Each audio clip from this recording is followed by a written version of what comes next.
Pernah tak anda terfikir macam mana kita boleh tangkap bola yang datang laju atau tarik tangan dari benda panas dalam sekelip mata? Sap! Terus jadi. Rasanya macam magic kan? Tapi sebenarnya ini bukan magic. Di sebalik semua tindakan pantas ni, ada satu sistem yang memang luar biasa. Satu rangkaian komunikasi super laju yang membolehkan kita bertindak balas dengan dunia sekeliling kita. Jadi hari ni, kita akan selami sistem yang hebat ni. Jadi, persoalannya, sepantas mana sebenarnya reaksi anda? Mungkin lebih laju dari yang anda sangka. Jom kita cuba satu eksperimen klasik yang mungkin anda pernah buat masa di sekolah dulu. Ini cara yang paling mudah dan seronok untuk ukur sendiri kelajuan gerak balas kita. Inilah dia, ujian jatuhan pembaris. Caranya senang je, minta kawan anda pegang pembaris dan anda pula bersedia nak menangkapnya bila ia jatuh. Jarak pembaris tu jatuh sebelum anda dapat sambar, itulah yang menunjukkan masa reaksi anda. Lagi pendek jaraknya, maknanya lagi pantaslah anda. Nampak macam permainan kan? Tapi percayalah, di sebalik tindakan mudah ni, ada satu proses biologi yang sangat kompleks sedang berlaku. Dalam detik yang singkat tu, sesuatu yang menakjubkan terjadi. Mata anda nampak pergerakan pembaris yang jatuh. Itulah yang kita panggil rangsangan. Kemudian, satu isyarat melesat laju melalui badan anda dan tangan anda bertindak balas dengan menangkapnya. Itu pula adalah gerak balas. Rangsangan dan gerak balas. Dua perkataan ni, inilah kunci kepada perbincangan kita hari ini. Habis tu, apa yang membolehkan komunikasi sepantas kilat ni berlaku? Jawapannya ialah sistem saraf. Boleh bayangkan ia macam internet peribadi dalam badan kita. Sentiasa menghantar dan menerima maklumat untuk pastikan semuanya berjalan dengan lancar. Jom kita kenali pemain-pemain utama dalam sistem ni. Pertama sekali, kita ada otak. Dialah bos besar, pusat kawalan kita. Kemudian ada saraf tunjang, ibarat lebuh raya maklumat yang juga menguruskan beberapa gerak balas pantas. Dan akhir sekali, saraf periferi. Ini pula macam rangkaian kabel yang sambungkan setiap inci badan kita ke lebuh raya utama tu. Sistem saraf kita ni sebenarnya ada dua mod operasi. Fikirkannya macam mod manual dan mod autopilot. Mod manual ialah bila anda buat keputusan secara sedar. Mod autopilot pula ialah bila badan anda uruskan semuanya secara automatik. Jom kita tengok apa beza antara dua ni. Okey, di sebelah kiri kita ada tindakan terkawal.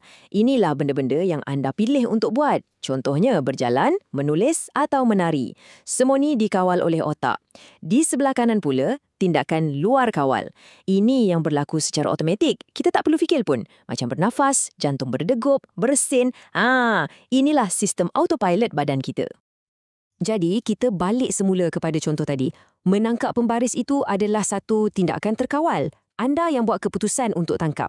Tapi, pernah tak perasan bila anda keluar ke tempat terang, anak mata anda terus mengecil?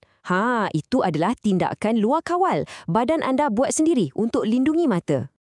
Tapi, dari mana sistem saraf kita dapat semua maklumat ni? Mestilah dari organ deria kita. Mata, telinga, kulit dan sebagainya. Organ-organ inilah yang jadi sensor kita kepada dunia luar. Untuk faham macam mana ia berfungsi, jom kita fokus pada salah satu deria yang paling hebat, penglihatan.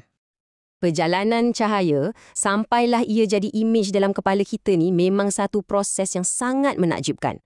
Mula-mula, cahaya masuk melalui mata, difokuskan ke retina di bahagian belakang. Di retina inilah cahaya tadi ditukar menjadi isyarat elektrik. Isyarat ni kemudiannya dihantar melalui saraf optik terus ke otak dan di situlah ia ditafsirkan sebagai imej yang kita nampak. Proses ni nampak macam sempurna kan? Tapi persoalannya, bolehkah kita percaya 100% pada apa yang kita lihat? Atau adakah otak kita ni kadang-kadang boleh ditipu? Jom kita siasat sikit. Dan jawapannya ada pada ilusi optik. Inilah yang terjadi bila otak kita jadi keliru. Mata kita hantar satu maklumat, tapi otak kita tafsir dengan cara yang berbeza atau salah. Ini satu peringatan yang menarik kan? Yang persepsi kita tentang realiti ni tak semestinya tepat sentiasa. Selain tu, ada lagi satu perkara pelik tentang mata kita, iaitu bintik buta. Sebenarnya, setiap mata kita ada satu kawasan kecil dekat retina yang langsung tiada sel pengesan cahaya. Apa-apa imej yang jatuh betul-betul kat situ, sepatutnya kita tak nampak. Tapi yang hebatnya, otak kita ni pandai. Dia akan agak dan isi ruang kosong tu, jadi kita langsung tak perasan pun kewujudannya. Tapi, anda tahu tak, prinsip rangsangan dan gerak balas ni sebenarnya bukan untuk manusia sahaja. Ia adalah satu bahasa universal kehidupan. Semua benda hidup, dari yang paling kecil sampailah yang paling besar, semuanya perlu mengesan dan bertindak balas terhadap persekitaran mereka untuk terus hidup.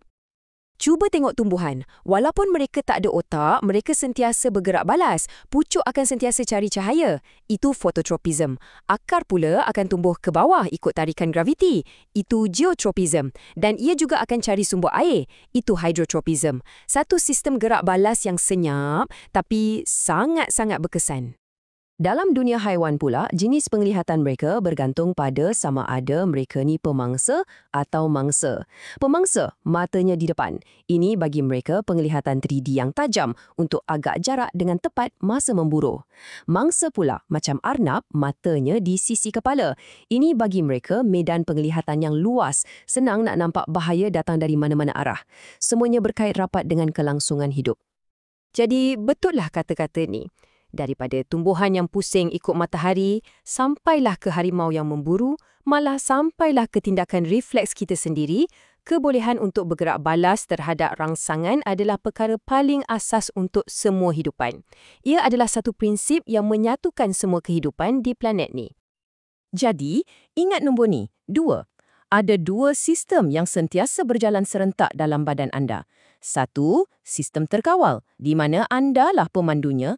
Dan yang kedua, sistem luar kawal, si autopilot yang pastikan anda terus hidup tanpa anda perlu fikirkan pun. Dan ini membawa kita kepada satu persoalan terakhir untuk direnungkan.